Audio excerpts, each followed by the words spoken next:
Bonjour et bienvenue sur cette revue d'actualité qui, cette semaine, est assez chargée. C'est pour ça qu'il n'y aura pas de réflexion parce qu'il y a beaucoup d'actualités à vous présenter. Et pour commencer, je voulais vous remercier parce que nous avons franchi le cap des 10 000 abonnés sur cette chaîne. Alors comme c'est une chaîne, vous le savez, où on aborde plutôt des réflexions spirituelles ou des événements qui ne sont pas forcément très vendeur, eh bien, je suis très content de voir qu'il y a au moins 10 000 abonnés et pour ceux qui ne le sont pas, je vous invite à le faire parce que c'est gratuit.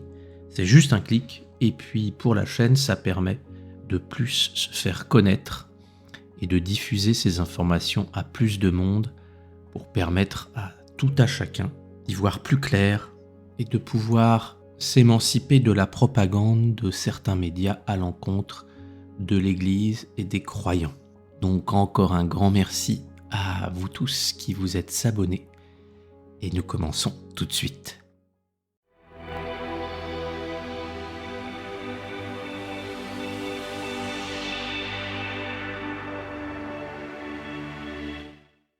Une première actualité qui nous vient du Parisien.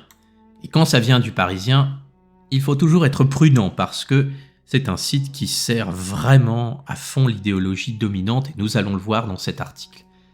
De quoi cela parle-t-il ? Eh bien, le titre est, à première vue parlant, quand vous le lisez, « Allemagne, des centaines de connexions à des sites porno repérés sur les ordinateurs du diocèse de Cologne ».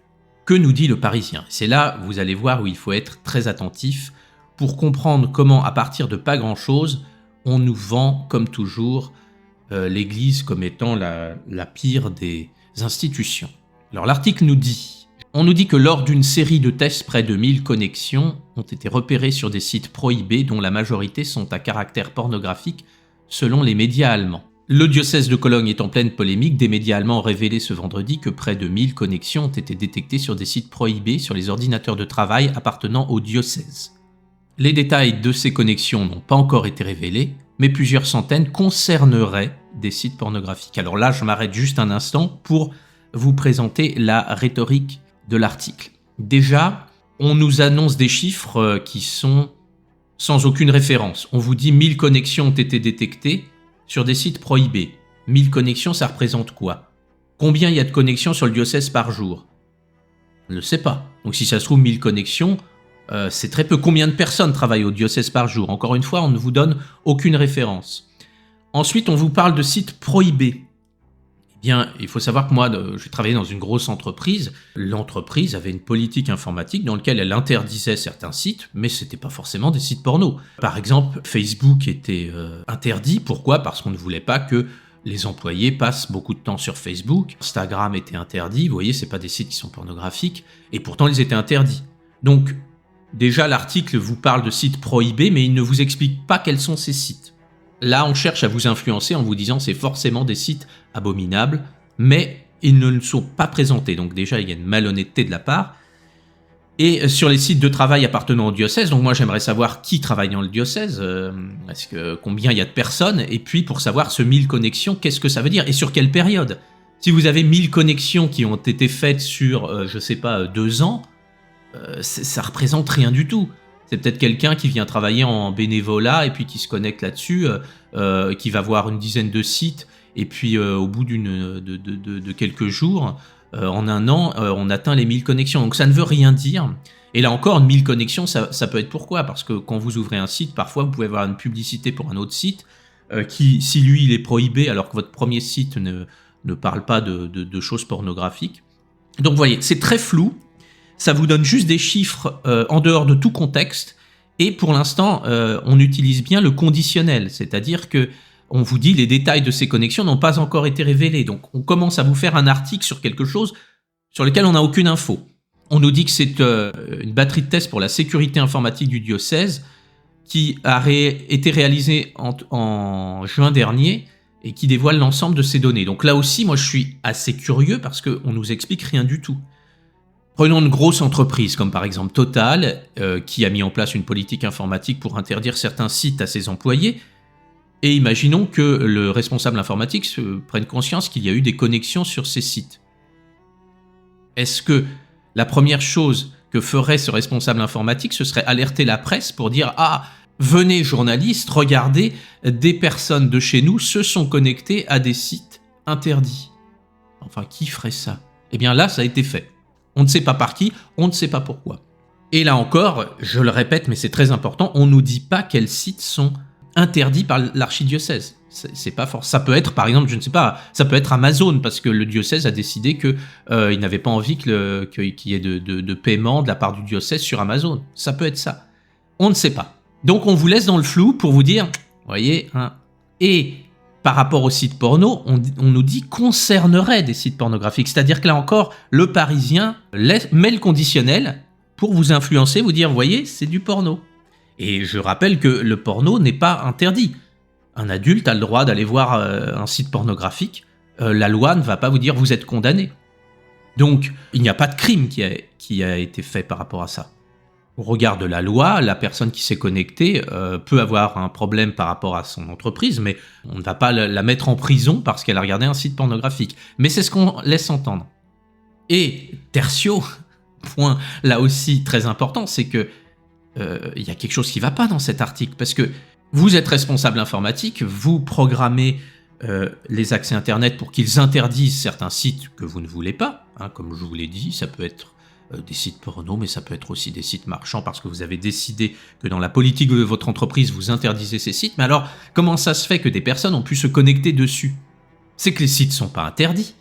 S'ils étaient interdits, la porte elle est fermée, au moment où vous voulez vous rendre sur le site, à partir du diocèse, on vous dirait non, c'est interdit. Donc là, il y a encore une chose qui ne va pas du tout, c'est que des personnes se sont connectées sur des sites interdits. Mais alors les sites ne sont pas interdits s'ils s'y sont connectés.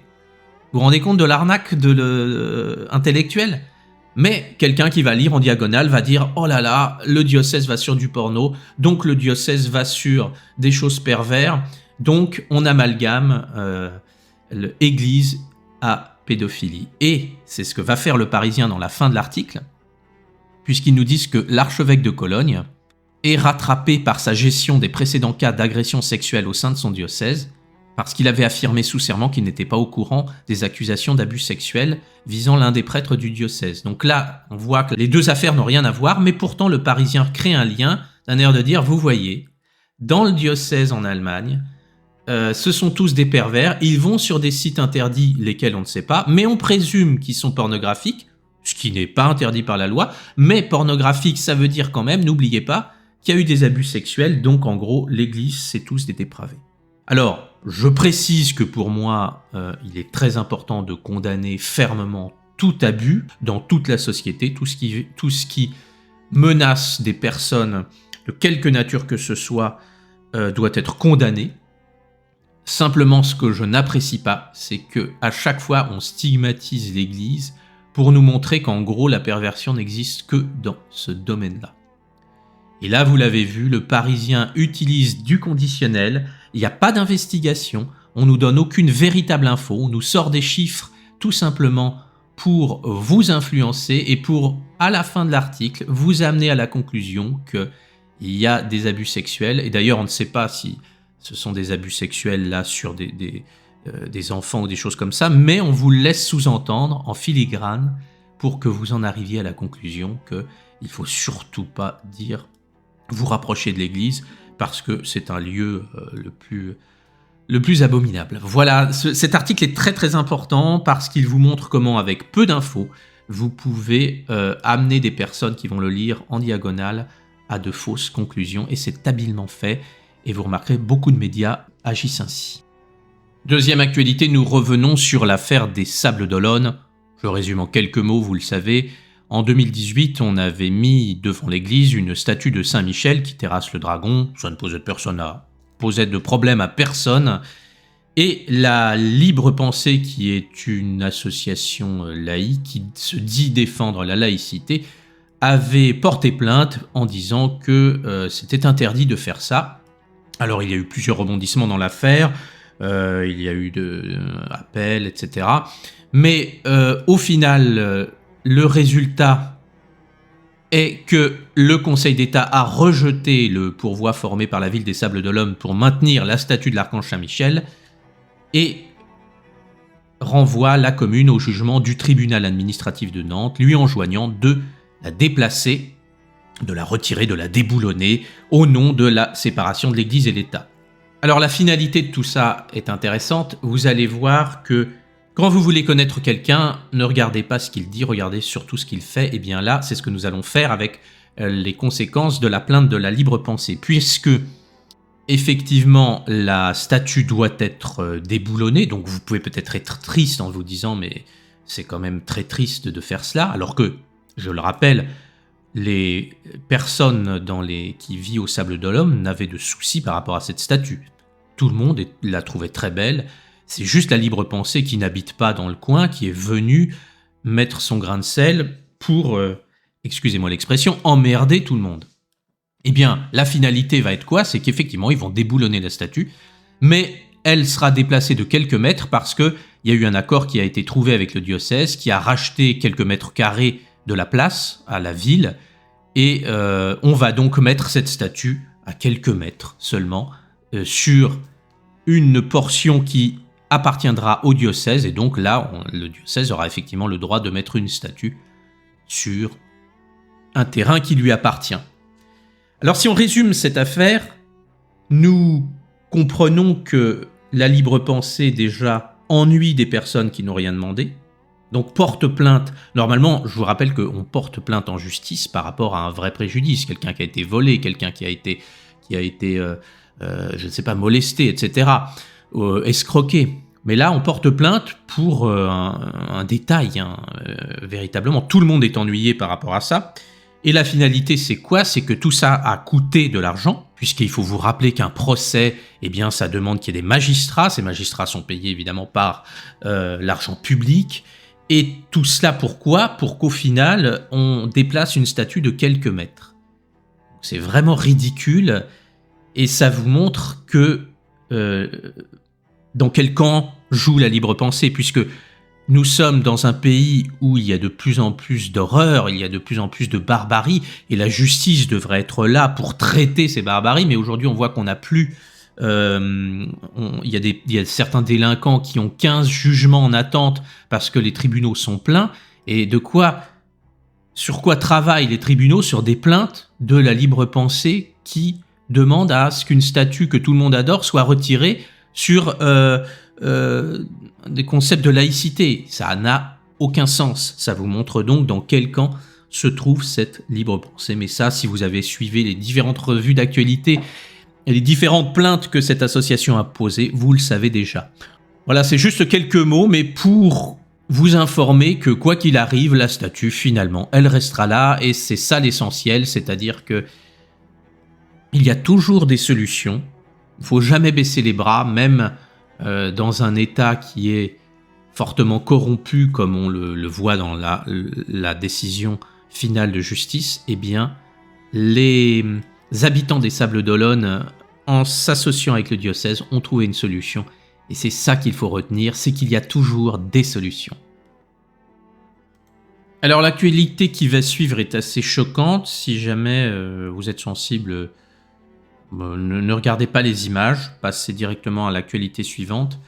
Ça nous vient du Panama, où des paroissiens ont trouvé dans l'église Maria Auxiliadora de Bejuco que le sanctuaire marial avait été profané. Et en fait, on avait pris des hosties et on a écrit des phrases horribles avec les hosties. On a écrit « Ariel, Satan, vit » avec des hosties, en dessinant avec les hosties aussi des croix inversées.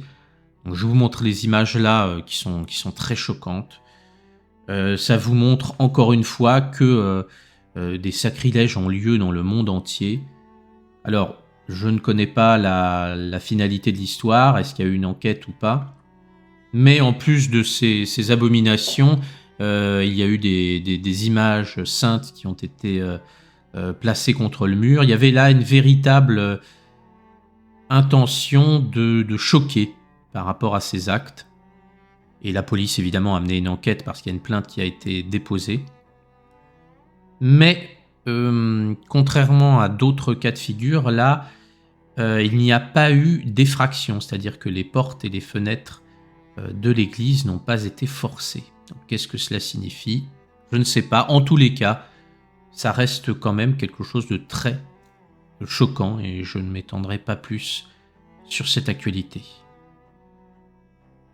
Dans une précédente actualité, je vous avais parlé des violences contre les chrétiens en Inde. Eh bien, il y a depuis le 15 août une nouvelle vague de violence, mais qui se situe cette fois au Pakistan et qui a lieu contre les chrétiens. Plusieurs églises ont été incendiées par vraiment une foule déchaînée dans l'est du Pakistan. Le mercredi 15 août, on avait notamment accusé une famille chrétienne de blasphème. Alors contrairement à ce qui s'est passé en Inde, là la police a mis le quartier chrétien sous surveillance pour éviter les débordements. Le bilan, c'est qu'il y a au moins 4 églises qui ont été incendiées, un cimetière chrétien vandalisé et 7 maisons attaquées. Donc c'est un groupe de fanatiques religieux qui a accusé une famille d'avoir blasphémé contre un texte sacré de l'islam. Alors je rappelle qu'au Pakistan, évidemment, les chrétiens sont extrêmement minoritaires puisqu'ils ne représentent que 2% de la population. Et en général, ils occupent les échelons les plus bas de la société pakistanaise. On dit souvent d'eux que ce sont eux qui blasphèment et c'est bien souvent infondé, vous le savez. Les personnes, quand elles sont pauvres et qu'elles n'ont pas de pouvoir, on peut les accuser de tous les maux et se défouler sur elles. Et bien c'est ce qui se passe pour ces chrétiens. Donc comme la dernière fois, je vous invite à avoir peut-être à mettre la vidéo en pause, à avoir une petite prière, une pensée pour ces gens, parce que c'est vraiment très difficile de vous dire que même quand vous êtes chez vous, vous pouvez être la cible de fous qui viennent pour vous molester, dans l'idée de vous tuer ou de brûler votre maison ou votre lieu de prière, tout simplement parce que vous ne leur revenez pas, votre tête ne leur revient pas, et qu'on trouve toujours un prétexte pour assouvir nos pires vices, et bien souvent c'est avec la religion qu'on le fait. Donc c'est extrêmement triste, et prions pour toutes ces personnes qui vivent des choses vraiment très difficiles. Et pour finir, nous allons nous rendre à Saint-Quentin, où il y a une église, l'église Sainte-Thérèse, qui va se transformer en quoi, je vous le demande, en école de cirque. Alors nous avons vu dans les précédentes revues d'actualité des églises qui allaient devenir des centres sportifs pour apprendre l'escalade. On a vu des églises qui devenaient des cabarets. Eh bien on continue dans cette lignée où une église maintenant devient une école de cirque. Alors évidemment la ville se félicite de ça parce qu'elle nous dit que l'église était à l'abandon et qu'elle a failli être rasée, donc ça c'est formidable parce que maintenant ça devient une école de cirque et qu'on ne détruit pas l'église. Personnellement, moi je suis en désaccord total avec ça. Je fais le lien nécessairement avec l'épisode célèbre de la Bible où Jésus chasse les marchands du temple. Il y a une symbolique à ça. Pourquoi est-ce que d'ailleurs Jésus s'était mis en colère? Nous pourrons en reparler parce que tout le monde en général utilise cet épisode pour se dédouaner de se mettre en colère en disant que Jésus l'a fait, mais il faut bien comprendre que le temple, ça représente qui nous sommes et notre lien avec Dieu, et qu'en nous-mêmes il doit y avoir quelque chose de sacré dans lequel rien ne doit rentrer et tout doit être pur pour que la présence divine s'y manifeste. C'est pour ça que Jésus avait chassé les marchands qui ne devaient pas être dans le temple. Le problème n'est pas le marchand, le problème c'est le marchand dans le temple. Et bien ici, nous pouvons avoir une symbolique de voir toutes ces églises qui se transforment en autre chose. C'est extrêmement, pour ma part, symptomatique de notre époque. Et là, une école de cirque, eh bien, n'est-ce pas là pour nous dire que le monde, la spiritualité est devenue véritablement un cirque? C'est-à-dire que là où l'on devrait honorer Dieu, là où on devrait être le plus respectueux possible, eh bien, on apprend à faire le cirque. Quand vous voyez l'état de notre société, vous pouvez vous dire que c'est un symbole très fort que de changer une église en une école de cirque, en un cabaret, en un mur d'escalade. Je sais que certains vont me dire oui, mais c'est très bien, ça évite que l'église soit détruite, mais non. Moi, je préfère qu'une église soit détruite plutôt qu'elle se transforme en autre chose. Le but d'une église, le but d'un lieu sacré, comme Jésus nous l'a montré avec l'épisode des marchands du temple, c'est d'honorer Dieu. Si vous n'honorez pas Dieu, alors ce n'est pas une église et elle ne doit pas être utilisée pour autre chose. Et toutes ces transformations d'église sont pour moi un symbole de la décadence de notre société. Et il est important de montrer que l'on n'est pas forcément en accord avec ça, sans pour autant devenir haineux, colérique et de parler de ça en étant indigné, mais de simplement avoir des arguments. Si jamais dans une conversation avec d'autres personnes, évidemment ceux qui sont sous le coup de la propagande vont vous dire « mais c'est formidable, une église est sauvée », eh bien vous pouvez leur parler calmement, tranquillement, en apportant des arguments et en leur expliquant que pour vous, une église ne doit pas être autre chose qu'un lieu saint dans lequel on honore Dieu. Voilà, j'espère que cette revue d'actualité vous a intéressé. Si l'actualité est un peu plus légère, je vous proposerai des réflexions. J'en ai plusieurs en attente et certaines, vous allez voir, qui sont passionnantes et qui nous montrent comment dans la vie de tous les jours, nous pouvons agir concrètement. Et je vous en reparlerai dans les semaines à venir. Je vous souhaite le meilleur.